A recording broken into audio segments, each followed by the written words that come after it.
आप नेक्स्ट जो ये दूसरा चैप्टर चल रहा था, दो ध्रुवता का अंत, अब इसका जो नेक्स्ट पॉइंट हम पढ़ेंगे इस क्लास में वो है गोर्बाचेव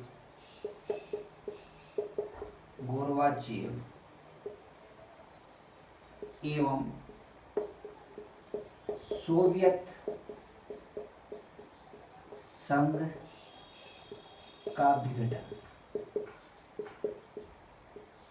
गोर्बाचेव एवं सोवियत संघ का विघटन। ठीक है, हम समझते हैं कि आपको पिछली क्लास में भी हमने पढ़ाया कि सोवियत संघ की स्थिति क्या हो गई थी।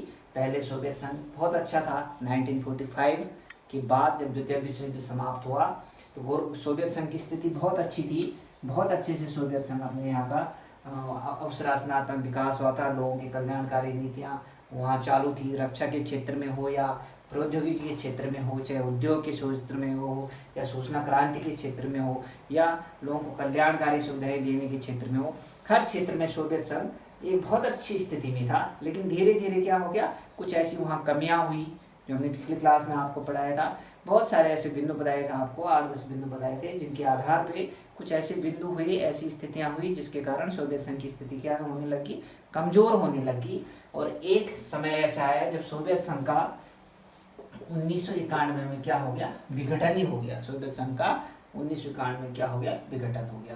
तो यही हेडिंग हमें बताएगी कि गोर्बाचेव एवं सोवियत संघ का विघटन। तो हम समझे पहले तो गोर्बाचेव कौन थे। एक्चुअली 1980 में गोर्बाचेव क्या होते हैं, सोवियत संघ के, गोर्बाचेव सोवियत संघ के क्या बनते हैं, महासचिव बनते हैं। क्या बनते हैं, महासचिव बनते हैं। एक्चुअली जो ये कम्युनिस्ट पार्टियां होती हैं, कम्युनिस्ट पार्टी का एक पॉलिट ब्यूरो होता है।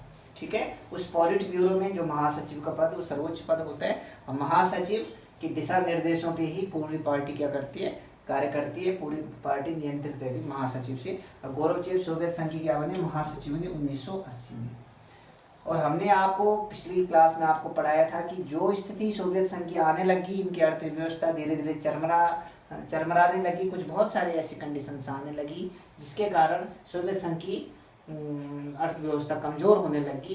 तो गोर्बाचेव जब महासचिव बने, उन्होंने इस चीज़ को भापा और उन्होंने क्या किया, कुछ सुधार कार्यक्रम शुरू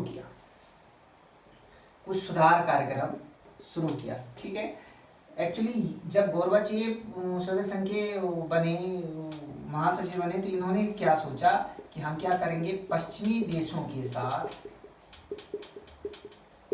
साथ संबंध सुधारेंगे। क्या करेंगे, पश्चिमी देशों के साथ क्या करेंगे, हम संबंध सुधारेंगे। एक्चुअली पश्चिमी देश और सोवियत संघ की तो क्या थी, आपस में क्या मित्रता थी ही नहीं, उनकी तो आपस में क्या था, शीत युद्ध चल रहा था। लेकिन धीरे धीरे महासचिव ये समझ गए कि अब क्या है, पश्चिमी मुल्कों के साथ क्या है, संबंध सुधारें। ठीक है, और दूसरा है हम क्या करें, देश को लोकतांत्रिक रूप दें। देश को क्या करें, लोकतांत्रिक रूप दें। एक तो पश्चिमी देशों के साथ संबंध सुधारे और देश को क्या दे, लोकतांत्रिक रूप दे। ये गोर्बाचेव ने अपनी जनता से ये आश्वासन दिया कि हम क्या करते हैं, अपने यहाँ की जो चरमरा रही जो अर्थव्यवस्था उसको सुधारेंगे, कुछ ऐसे प्रयास करेंगे।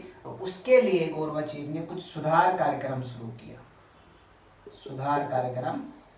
किया। और उस सुधार कार्यक्रम क्या था, पहले था पेरेस्ट्रोइका। काफी प्रसिद्ध शब्द है पेरेस्ट्रोइका। ठीक है, दूसरा एक कार्यक्रम शुरू किया, ग्लासनोस्त।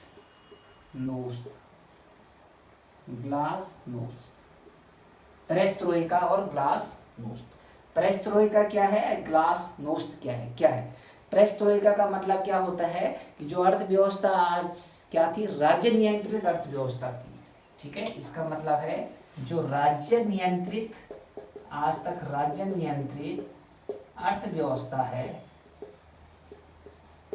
हर आर्थिक गतिविधियों पे किसका नियंत्रण था, राज्य का नियंत्रण था। वो राज्य नियंत्रित अर्थव्यवस्था को क्या करेंगे, बाजार नियंत्रित बाजार नियंत्रित अर्थव्यवस्था के रूप में तब्दील करेंगे।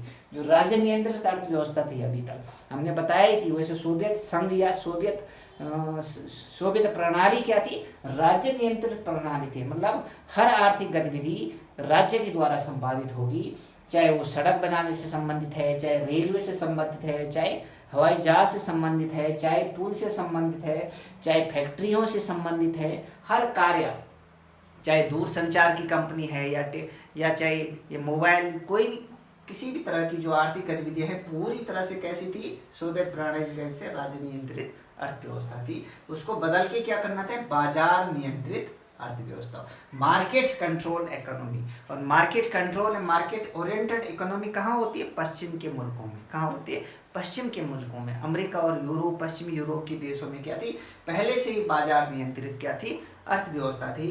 तो ये पेरेस्ट्रोइका था कि हमें राज्य नियंत्रित अर्थव्यवस्था से बाजार नियंत्रित अर्थव्यवस्था की ओर चलना है। दूसरा वहां का परिवर्तन क्या करना था, ग्लासनोस्त। क्या करना था, ग्लासनोस्त। ग्लासनोस्त का मतलब क्या होता है, खुलापन। ग्लासनोस्त का क्या मतलब है, ग्लासनोस्त, खुलापन।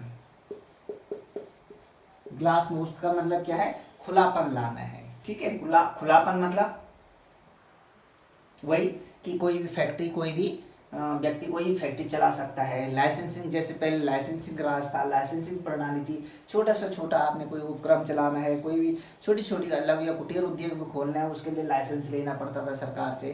चक्करों, सरकारी ऑफिसों की चक्कर काटने पड़ते थे। कई सालों में आपको क्या मिलती थी, उसकी परमिशन मिलती थी। तो ये जो खुलापन, ओपननेस नहीं था, उसको गोर्बाचेव ने ग्लासनोस्त के माध्यम से खुलापन लाया बाजार में कि आप क्या है, आपकी बाजार अर्थव्यवस्था क्या होगी, खुली होगी। किसी भी प्रकार का सरकार का उस पर नियंत्रण नहीं होगा। आप क्या है, बहुत सारे ऐसे वो लिस्ट डाल दी कि आप ये कार्य क्या है, बिना सरकार से अनुमति लिए, बिना लाइसेंस लिए आप इन कार्यों को क्या कर सकते हैं, कर सकते हैं। तो ये ग्लासनोस्त और दूसरा पेरेस्ट्रोइका। ठीक है, ये दो जो सुधार कार्यक्रम सोवियत संघ ने किया, ठीक है, ये एक महत्वपूर्ण कदम थे जो गोर्बाचेव के द्वारा सोवियत संघ ने क्या किया गया, ये दो सुधार लाए गए, पेरेस्ट्रोइका और ग्लासनोस्त। हम ये समझें कि ऐसा आवश्यकता क्यों पड़ी, इन सुधारों की आवश्यकता क्यों पड़ी।